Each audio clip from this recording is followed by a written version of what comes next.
செடியா? சரி இல்லடா, சரஸ்வதி. சரஸ்வதிடா. எத்தனை காய் ஏய் சரஸ்வதிடா. தலைவாணி. என்ன சொல்லுவாங்க?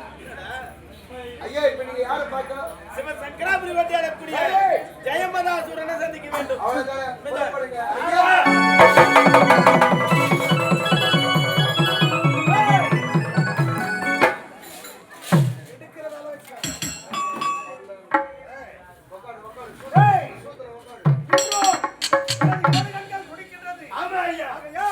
யாராவது முக்கிய பெரியவர் வந்தால்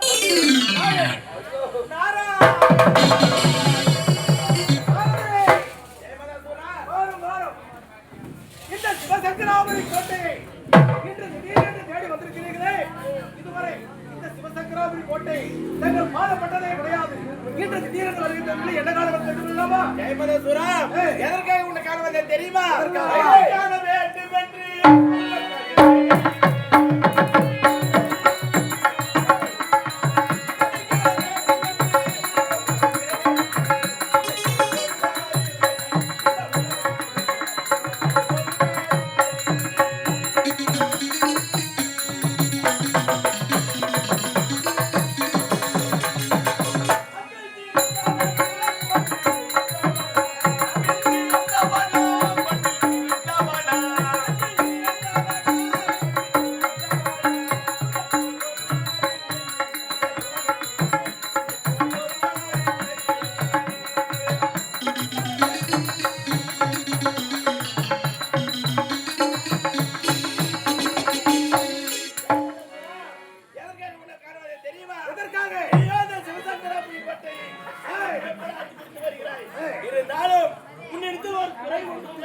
என்னிடத்தில் குறை கண்டீர்களா? அப்படி என்ன குறை? உலகமாக நல்ல முறையில் ஆட்சி புரிந்து வருகிறாய். ஆனால் உன் சிரத்திலே ஒரு மணிமகுடம் இல்லை. இந்த 60,000 அசுர கூட்டத்திற்கு தலைவனாக இருந்தும் குடிசூடா மன்னராக ஆட்சி செய்கின்றாயே, குறை உங்களுக்கு. ஏனென்றால் நீங்களோ ஒரு கலகப்பிரியன், சென்ற இடமெல்லாம் ஒரு கலகத்தை துவக்கிவிட்டு அதை வேடிக்கை பார்த்து ரசிப்பவர். ஆனால் தேவனுக்கு சகாயமானவர்கள். இன்று இந்த அசுரகுட்ட தலைவரை சந்திக்க வருகிறார் என்றால் ஏதோ காரணத்தை முன்னிட்டு வந்திருக்கிறார். ஒரு குட்டை கொளுத்து கொட்டை கலக்கி. நாரதர் குற்றம் துறந்தவர் என்று அனைவரும் பாமர மக்கள் நம்பிக்கொண்டிருக்கிறார்கள். இவர் எப்பேற்பட்டவர் தெரியுமா? ஒரு சமயம் பூலோகம் சென்றார். பூலோகத்தை பார்க்க சென்றவர் பூலோக வாசிகள் திருமணம் செய்து கொண்டு இல்லற வாழ்க்கையிலே சந்தோஷமாக இல்லற வாழ்க்கையை நடத்தி கொண்டிருக்கிறார்கள். அவள் பிள்ளை செல்வங்களை பெற்றுக்கொண்டு சந்தோஷமாக இருப்பதை பார்த்து இவருக்கு ஒரு ஆசை வந்து விட்டது. நாமும் பிள்ளை செல்வங்களை பெற்றுக் கொள்ள வேண்டும் என்ற ஆசை வந்து விட்டது. இல்லற வாழ்க்கையில் ஈடுபட வேண்டும், பிள்ளை செல்வங்களை பெற்றுக் கொள்ள வேண்டும் என்ற ஆசை வந்து விட்டது. இவர் சதா சர்வகாலம் யாருடைய பெயரை உச்சரிப்பார்? யாருடைய பெயரை? எங்கள் பரம எதிரியான அந்த ஸ்ரீஹரி பெயரை எல்லாம் உச்சரிப்பார்.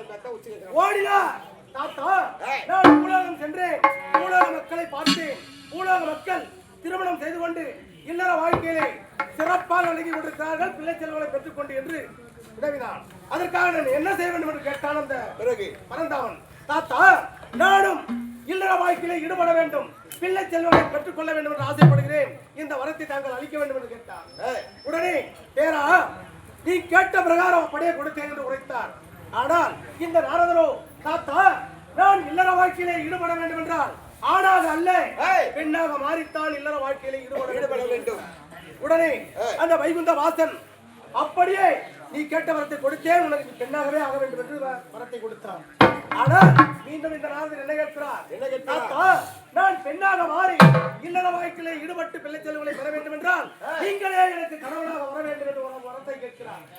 அப்படி அந்த வைகுந்த வாசன் இந்த நாரதை பெண்ணாக்கி நாரதன் என்ற பெயரை அகற்றி நாரதி என்று பெயர் சூட்டினார். இருவரும் மனம் புரிந்து கொண்டார்கள். இவர்கள் இல்லற வாழ்க்கையிலே சுக போகத்திலே 60 குழந்தைகள் பிறந்தது. 60 குழந்தைகள் பிறந்தது.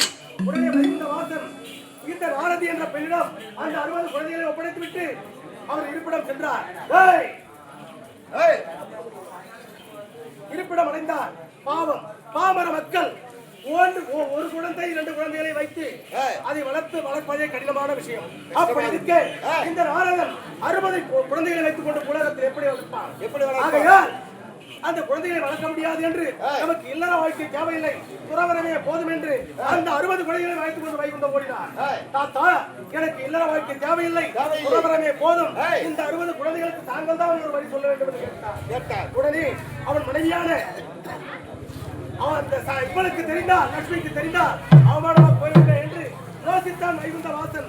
அந்த 60 குழந்தைகளையும் 60 வருடங்களாக மாற்றி அமைத்திருக்கிறார். இப்பொழுது ஆகையால் இந்த நாரதன் பெற்றெடுத்த குழந்தைகள் பெயர் தான் அந்த 60 வருடங்களாக பெயர்ந்திருக்கிறார். அப்பேற்பட்ட ஆசாமி இவரே நமக்கு நன்மை கருதி வந்திருக்கிறார். நன்மை கூறவே வந்தேன், நீயோ சிரசிலே மணிமகுடம் இல்லாமல் ஆட்சி புரிந்து வருகிறாய். நாரதரே, தங்களை இனிமாக பேசினேன் என்று நினைக்க வேண்டாம்.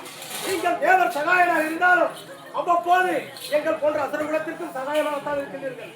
இதனால் வரையில் இந்த 60,000 கூட்டத்திற்கு அசுர கூட்டத்திற்கு தலைவராக இருந்தும் முடி கூட மன்னராக இருக்கின்றேன். ஆமா, நீங்கள் வருந்த பிறகுதான் எனக்கே அந்த யோசனை வருகிறது.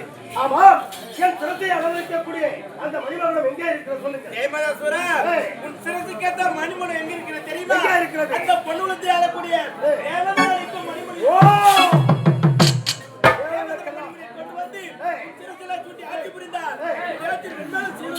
அப்படியா? நாரதரே, தங்கள் வாக்கை இளைஞர் கொண்டு இப்படி நான் புறப்படுகிறேன். தேவேந்திரனை சந்தித்து அவனை வெற்றி கொண்டு அவன் சிரசிலே இருக்கக்கூடிய மணிமகுடத்தை அவனுக்கு கொண்டு வருகிறேன். வெற்றியோடு வருகிறேன்.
பூமி விளைகிறது, நாம் ஏன் கப்பப்பட கட்ட வேண்டும்? மங்கி என்ற மனம் வீசியது நம் நாடு, பாற்றாடு கடிப்பணியானது.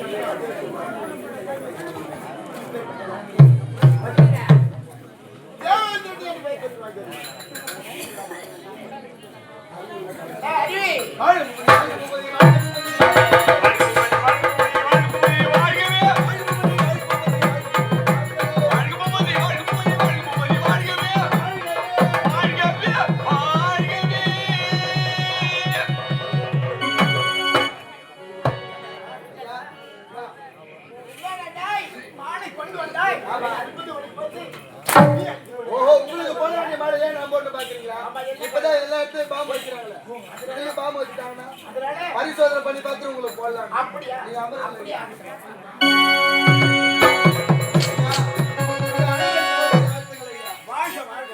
ஐயா, நாட்டியம் நாட்டியம்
என்ன பண்ண தூங்க வருது